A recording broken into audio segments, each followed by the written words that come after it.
ಪ್ರಿಯ ಮಿತ್ರರಿಗೆ ನಮಸ್ಕಾರ. ಈ ದಿನ ಭಗವದ್ಗೀತೆಯ ಮೊದಲನೇ ಅಧ್ಯಾಯದ 20ನೇ ಶ್ಲೋಕವನ್ನು ಚರ್ಚಿಸೋಣ.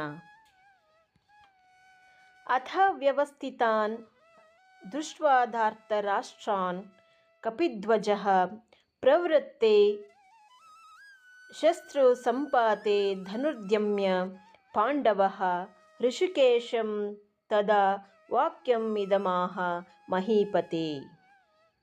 ಈ ಒಂದು ಶ್ಲೋಕದಲ್ಲಿ ಕೆಲವೊಂದು ಪದಗಳ ಅರ್ಥವನ್ನು ನಾವು ನೋಡೋದಾದರೆ, ಕಪಿಧ್ವಜ ಅಂತ ಹೇಳಿದ್ರೆ ಹನುಮಂತನ ಒಂದು ಚಿತ್ರವಿರುವಂತಹ ಒಂದು ಧ್ವಜ, ಅದನ್ನು ಅರ್ಜುನ ಹೊಂದಿರ್ತಾನೆ. ಧಾರ್ತರಾಷ್ಟ್ರಾನ್ ಅಂತ ಹೇಳಿದ್ರೆ ಧೃತರಾಷ್ಟ್ರನ ಪುತ್ರರಾಗಿರ್ತಕ್ಕಂತಹ ಕೌರವರು. ಶಸ್ತ್ರ ಸಂಪಾತೆ ಅಂತ ಹೇಳಿದ್ರೆ ಯುದ್ಧ ಪ್ರಾರಂಭವಾಗುವಂತಹ ಕ್ಷಣ. ಧನುಹು ಉದ್ಯಮ್ಯ ಅಂತ ಹೇಳಿದ್ರೆ ಬಿಲ್ಲನ್ನು ಎತ್ತುವುದು. ಋಷಿಕೇಶಂ ಅಂದರೆ ಶ್ರೀಕೃಷ್ಣ.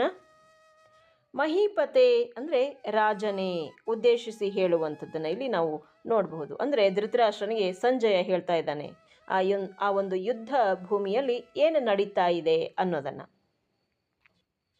ಯುದ್ಧ ಪ್ರಾರಂಭವಾಗುವಂಥ ಸಮಯ, ಯಾಕೆಂದರೆ ನಾವು ಮೊದಲಿನ ಶ್ಲೋಕದಿಂದ ಇಲ್ಲಿವರೆಗೂ ಈ ಒಂದು 20ನೇ ಶ್ಲೋಕದವರೆಗೂ ನೋಡಿರ್ತಕ್ಕಂಥದ್ದು ಆ ಒಂದು ಕುರುಕ್ಷೇತ್ರ ಯುದ್ಧದಲ್ಲಿ ಏನೇನು ಸನ್ನಿವೇಶಗಳು ನಡೀತಾ ಇದೆ, ಯಾರ್ಯಾರು ಶಂಖನಾದವನ್ನು ಮಾಡೋದರ ಮೂಲಕ ಯುದ್ಧದ ಪ್ರಾರಂಭವನ್ನು ಸೂಚಿಸ್ತಾ ಇದ್ದಾರೆ, ಯಾರ್ಯಾರು ಸನ್ನದ್ಧರಾಗಿದ್ದಾರೆ ಅನ್ನುವಂಥ ಸೂಚನೆಗಳನ್ನೇ ನೋಡ್ತಾ ಬಂದಿದ್ವಿ.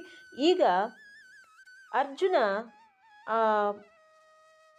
ಕೌರವರ ಒಂದು ಸೈನ್ಯವನ್ನು ನೋಡಿ ಆತಂಕದಲ್ಲಿದ್ದಾನೆ, ಸಂಕಟದಲ್ಲಿದ್ದಾನೆ. ಅದನ್ನು ಇಲ್ಲಿ ಕೃಷ್ಣನೊಂದಿಗೆ ಚರ್ಚಿಸುವಂಥದ್ದನ್ನು ನಾವಿಲ್ಲಿ ನೋಡಬಹುದು.